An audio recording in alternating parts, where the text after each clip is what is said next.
Most of these people depend on the flower farms around. They work in the flower farms, so they are affected because they don't get clean water. So we have given them a tank.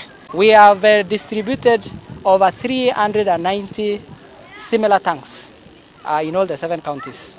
An average of 45 for hand washing, and another per county, and another almost 20 or so, or 10 for per county, for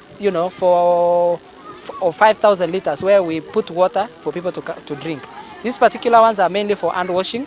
And we are still appealing to the members of public to follow the guidelines that the ministry has set, so that we'll be able to fight